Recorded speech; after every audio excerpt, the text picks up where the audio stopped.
Hello everyone, कैसे हैं आप लोग।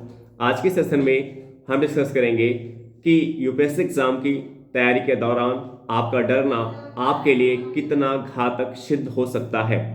यदि आप इस वीडियो के अंत तक बने रहेंगे तो आपको ये सीखने को मिलेगा कि आपको अपनी तैयारी के दौरान क्या करना है और क्या करने से बचना चाहिए। इससे आपको आपकी तैयारी में काफ़ी मदद मिलेगी और आपकी इस यूपीएससी एग्जाम में सफल होने की संभावना बढ़ जाएगी यदि आप इस वीडियो के अंत तक बने रहते हैं और इसके प्रत्येक पॉइंट को ध्यानपूर्वक सुनते हैं, उसको समझते हैं और अपने दिमाग में बैठाने का प्रयास करते हैं। इसके थ्रू आउट हम सीखेंगे कि डर के क्या कारण होते हैं, क्योंकि जब तक आपको डर का कारण नहीं पता होगा तब तक आप उसका सोल्यूशन भी नहीं पता कर सकते। इसलिए डर का क्या समाधान है, उसका क्या सोल्यूशन है, तो सबसे पहले हमें ये जानना पड़ेगा कि डर के कारण क्या है, किस कारण से आपके अंदर डर जनरेट होता है, डर पैदा होता है और इस डर के निगेटिव इम्पैक्ट क्या होते हैं, इसके नकारात्मक प्रभाव क्या होते हैं, ये जानेंगे और इसका सोल्यूशन क्या होता है, इसका समाधान क्या है, ये सीखेंगे। तो फर्स्ट पॉइंट हम डिस्कस करेंगे कि डर के कारण क्या है। डर के कारण में जैसे आप एनसीईआरटी की बुक पढ़ रहे हैं, एनसीईआरटी के कॉन्सेप्ट क्लियर कर रहे हैं, एनसीईआरटी के फैक्ट पढ़ रहे हैं, तो आपका बेसिक बहुत अच्छा नहीं है, आपका कोई बैकग्राउंड ह्यूमैनिटी का नहीं रहा है, तो आपसे कॉन्सेप्ट क्लियर नहीं हो रहे, आपको कॉन्सेप्ट समझ में नहीं आ रहे, आपको फैक्ट समझ में नहीं आ रहे, तो ये एक डर का पहला कारण होता है कि एनसीईआरटी की बुक आपने पढ़ना शुरू किया। क्योंकि यूपीएससी एग्जाम की तैयारी अगर आप शुरू करने जा रहे हो तो सबसे पहले आपको एनसीईआरटी की बुक पढ़ने के लिए बोला जाता है। एनसीईआरटी की बुक आपने पढ़ना स्टार्ट किया बट एनसीईआरटी की बुक आपको समझ में नहीं आ रही है, उसके कॉन्सेप्ट आपसे क्लियर नहीं हो रहे। ऐसा मेरा खुद का पर्सनल एक्सपीरियंस है, 6 से 7 सालों का। खुद मेरे साथ ऐसा हुआ कि 3 to 4 मंथ हमने सेल्फ स्टडी करने का प्रयास किया एनसीईआरटी का स्टार्टिंग में, तो एनसीईआरटी की बुक समझ में नहीं आ रहा था, इस कारण से हमें दिल्ली जाना पड़ा। तो स्टार्टिंग में ऐसा होता है। तो जब आपसे कॉन्सेप्ट क्लियर नहीं होते तो फिर ये आपके अंदर एक डर बन जाता है कि जब कॉन्सेप्ट ही नहीं क्लियर हो रहा, समझ ही नहीं आ रहा, तो हम कैसे आगे बढ़ पाएंगे। सेकेंड पॉइंट, जब आप स्टैंडर्ड बुक पढ़ना शुरू करते हैं तो स्टैंडर्ड बुक में ये समस्या आती है कि आप उसको कहाँ से पढ़ें, कैसे पढ़ें। आप जहाँ से पढ़ना, आपने फर्स्ट चैप्टर पढ़ना शुरू कर दिया, वो चैप्टर आपको समझ में नहीं आ रहा है। जैसे पॉलिटी का जो फर्स्ट चैप्टर है वो हिस्ट्री से रिलेटेड है और आपको मॉडर्न हिस्ट्री की समझ ही नहीं है, और आपने पॉलिटी के फर्स्ट चैप्टर से पढ़ना शुरू किया, आपने लक्ष्मी गांधी बुक को पढ़ना फर्स्ट चैप्टर से शुरू कर दिया और वो आपको समझ में नहीं आ रहा, क्योंकि आपका मॉडर्न हिस्ट्री आपका क्लियर नहीं है, आपने अभी मॉडर्न हिस्ट्री नहीं पढ़ी है। तो फिर वहाँ पे आपके अंदर डर जनरेट हो रहा है। और दूसरा ये कि आपने एनसीईआरटी के आपके कॉन्सेप्ट क्लियर नहीं है, आपने एनसीईआरटी सही ढंग से पढ़ी नहीं है, आपने एनसीईआरटी सही ढंग से पढ़ी नहीं है और स्टैंडर्ड बुक के अंदर कॉन्सेप्ट आपको क्लियर नहीं हो पा रहे। तो अगर आपने एनसीईआरटी को सही ढंग से नहीं पढ़ा है तो स्टैंडर्ड बुक में आपको पढ़ने में समस्याएं आएंगी। उसमें बहुत सारे ऐसे बहुत ज़्यादा पॉइंट हो जाते हैं जो आप के लिए उतना इंपॉर्टेंट नहीं होते, बट आप वहाँ पे उलझ जाते हैं, उसमें उसके ट्रैप में फंस जाते हैं, उलझन में फंस जाते हैं, आपको चीज़ समझ में नहीं आती। तो यहाँ से एक डर आपके अंदर जनरेट होने लगता है।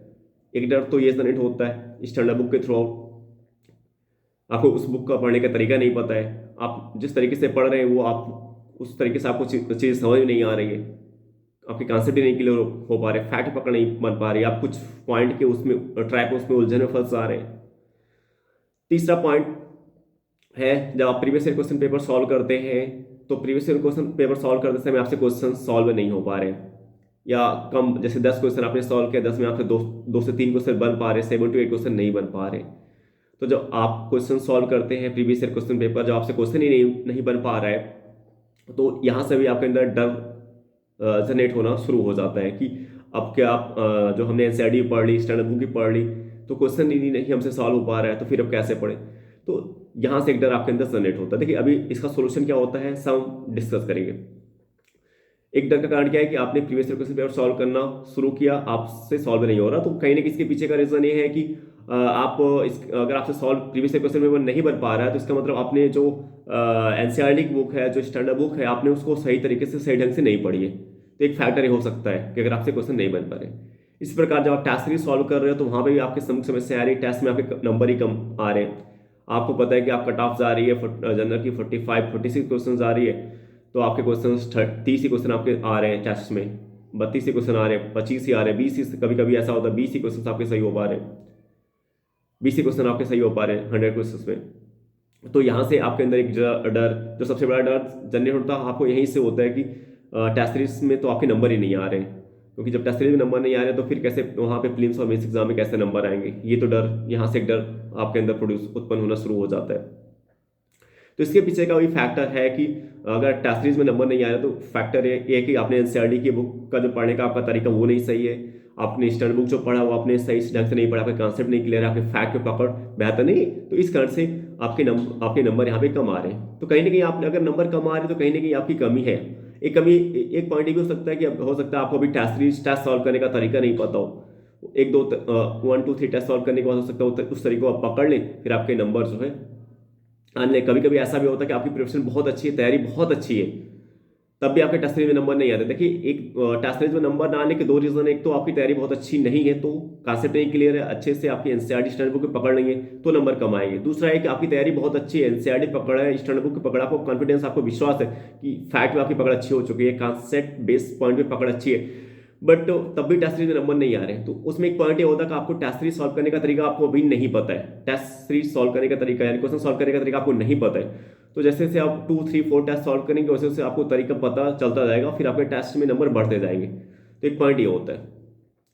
नेक्स्ट पॉइंट होता है डर का एक कारण होता है कि जैसे जल्दबाजी करना, क्योंकि आप जल्दबाजी, जैसे आपने अपने आप को एक टाइम लिमिट में बांध दिया कि मुझे 2 साल 3 साल के अंदर तैयारी करके इस यूपीएससी एग्जाम को क्लियर करना है। आपने आपको एक टाइम लिमिट में बांध दिया कि मुझे 3 साल 2 साल के अंदर या एक ही साल में मुझे इस यूपीएससी एग्जाम को क्लियर करना है, बट आपका जो बेसिक है, आपका बेसिक तो बहुत ही कमजोर है, आपका बेसिक जीरो लेवल पे, माइनस लेवल पे है, फिर भी अपने आपको टाइम में आपने लिमिट में बांध दिया है कि एक साल में आपको इस यूपीएससी एग्जाम को क्लियर करना है।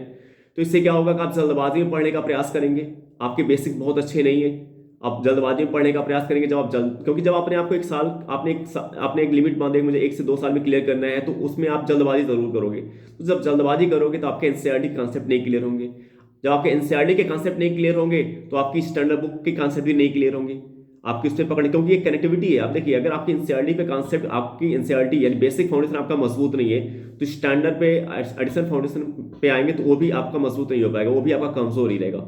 जब आपके बेसिक फाउंडेशन कमजोर है तो स्टैंडर्ड फाउंडेशन भी मजबूत नहीं होगा, और जब स्टैंडर्ड फाउंडेशन नहीं मजबूत होगा तो आपसे प्रीवियस क्वेश्चन पेपर भी नहीं सॉल्व हो पाएंगे और टेस्ट सीरीज में भी आपके नंबर कम आएंगे। तो ये कनेक्टिविटी होती है, ये एक लिंक है इनके बीच।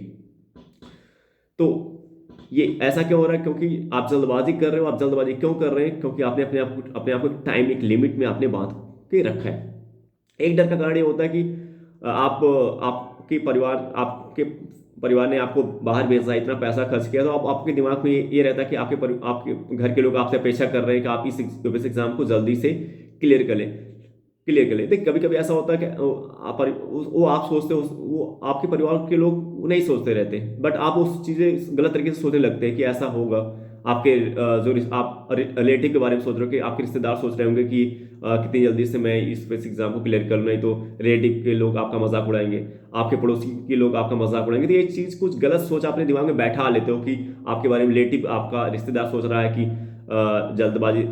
जल्दी से एग्जाम निकल जाए। आप ये सोचो कि आपका पड़ोसी सोच रहा है कि अगर मैं जल्दी से नहीं क्लियर कर पाऊंगा तो आपका पड़ोसी आपका मजाक उड़ाएगा, आपका रिलेटिव आपका मजाक उड़ाएगा, आपके फैमिली के लोगों का आपके ऊपर से विश्वास उठ जाएगा। कुछ गलत चीजें, गलत सोच आप अपने दिमाग में बैठा लेते हैं और ये आपके डर का कारण बन जाता है। ठीक है, ये तो डर के कारण इतने पॉइंट्स हैं जिसके कारण आपके अंदर डर जनरेट होता है। और इस डर का नेगेटिव इंपैक्ट ये होता है कि जैसे जैसे आपका डर बढ़ता जाता है, जैसे जैसे आपका डर बढ़ता जाता है, वैसे वैसे आपका जो कॉन्फिडेंस का लेवल वो गिरता जाता है। डर में और कॉन्फिडेंस में इनवर्सली प्रोपोर्शनल का संबंध होता है, व्युत्क्रमानुपाती का संबंध होता है डर और आत्मविश्वास में। जैसे जैसे आपका डर बढ़ता जाएगा वैसे वैसे आपका आत्मविश्वास कम होता जाएगा, और जब आपका आत्मविश्वास कम होता जाएगा तो आपका जो फोकस है वो और भी बिगड़ जाएगा। आप फोकस होकर कोई भी किसी भी टॉपिक पे फोकस होकर कंसंट्रेट होकर नहीं पढ़ पाओगे। जब फोकस होकर कंसंट्रेट होकर नहीं पढ़ पाओगे तो फिर वो टॉपिक आपका कहाँ से क्लियर होगा, फिर नंबर आपके आने के चांस कहाँ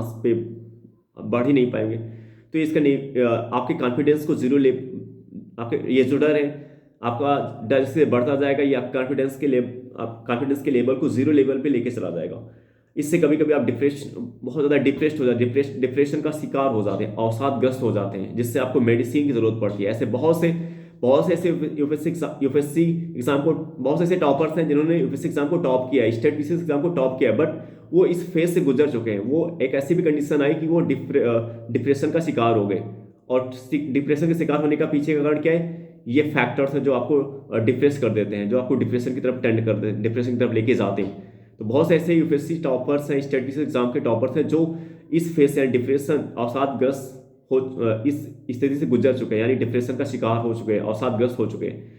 आफ्टर डेट उन्होंने इस एग्जाम को क्लियर किया, क्योंकि धीरे धीरे उनको वो चीज़ें पता, उस चीज़ को आइडेंटिफाई कर पाए कि ऐसा क्यों हुआ उनके साथ, और फिर उन्होंने काम करना शुरू किया, फिर रिजल्ट को गेन किया। इसका सोल्यूशन क्या है? तो सोल्यूशन में पहला फर्स्ट पॉइंट ये है कि जो है आपको एक ठोस कारण, अगर आप यूपीएससी एग्जाम की तैयारी करने जा रहे हो तो आपके पास एक ठोस कारण होना चाहिए कि आप यूपीएससी एग्जाम की तैयारी क्यों कर रहे हो। आपका मोटिवेशन इंटरनल मोटिवेशन होना चाहिए, आपका खुद का मोटिवेशन होना चाहिए। आपके अंदर खुद वो विचार, आपके माइंड में, आपके दिमाग में कुछ ऐसे विचार, ऐसे पॉइंट उठे होंगे जिसके कारण से आपने डिसीजन लिया होगा। तो आपका वो इंटरनल मोटिवेशन होना चाहिए खुद का। ये नहीं कि आप एक्सटर्नल रूप से मोटिवेट हो गए किसी टॉपर्स को देख करके या आईएएस अधिकारियों का काफिला देख करके, रील देख करके उससे आप मोटिवेट होकर तैयारी करने जा रहे हो। तो आपको क्या करना है? आपका इंटरनल मोटिवेशन होना चाहिए, खुद का मोटिवेशन होना चाहिए, बाह्य मोटिवेशन नहीं होना चाहिए कि आप किसी आईएएस टॉपर के काफिले को देख करके मोटिवेट हो गए, या रील पे टॉपर्स को देख करके, या सेमिनार अटेंड करके उससे जो आप मोटिवेट हो रहे हो, वो तो केवल क्षणभंगुर होता है, कुछ समय के लिए होता है। इस एग्जाम को क्लियर करना तो आपके पास एक ठोस रीजन, एक ठोस कारण होना चाहिए, ठीक है, एक ठोस कारण आपके पास होना चाहिए। सेकंड पॉइंट है कि आपको जल्दबाजी नहीं करना है, आपको एक टाइम लिमिट में नहीं बांधना है। क्यों? क्योंकि हर एक एस्पिरेंट का अपना अलग एक बेसिक स्टैंडर्ड होता है। हो सकता है आपका बेसिक बहुत कमजोर है। अगर आपका बेसिक बहुत कमजोर है तो आपको ज़्यादा टाइम समय लग सकता है, आपको ज़्यादा समय लग सकता है। इसलिए आप अपने आप को एक टाइम लिमिट में ना बांधें। आपको अपने आप को एक टाइम लिमिट बांध के तैयारी करेंगे तो फिर आपका बेसिक, अब आपने एक साल में अपने आप को बांध के अपने अपने अपने लिए एक साल का लिमिट डिसाइड कर लिया, बट आपका बेसिक बहुत ही कमजोर है, आपका तो बेसिक क्लियर करने में एक साल का समय लग गया, तो फिर, और अपने एक साल का लिमिट आपने ले रखा है, आपका बेसिक क्लियर करने में एक साल का समय लग गया, तो फिर क्या करोगे आप? तो इसलिए टाइम लिमिट अपने आप को ना बांधें, अपने लेवल को आइडेंटिफाई करें, आपका लेवल क्या उसको पहचानें, उसके आधार पर अपने आप को एक टाइम, अगर आपको टाइम लिमिट में बांधना है तो अपने लेवल के आधार पर बांटे। आपका लेवल क्या है, आपका जो लेवल है, उस लेवल में कितने वर्ष का समय आपको लग सकता है, ठीक है ना। नेक्स्ट पॉइंट है कि जो आप ये फैमिली या रिलेटिव का जो आपने अपने दिमाग में बैठा लिया है कि आपसे अपेक्षा कर रहे हैं, देखिए इस यूपीएससी एग्जाम की तैयारी कर रहे हो तो इसके बारे में सबसे ज़्यादा आपको पता होगा, आपके रिलेटिव, आपके घर या आपके पड़ोसी को नहीं पता है। तो ये बिल्कुल जो गलत सोच आप रिश्तेदार को लेकर के, पड़ोसी को लेकर, घर को लेकर अपने दिमाग में बैठा लेते हो, आपको इसको निकाल देना, ठीक है ना, इससे दूर रहना।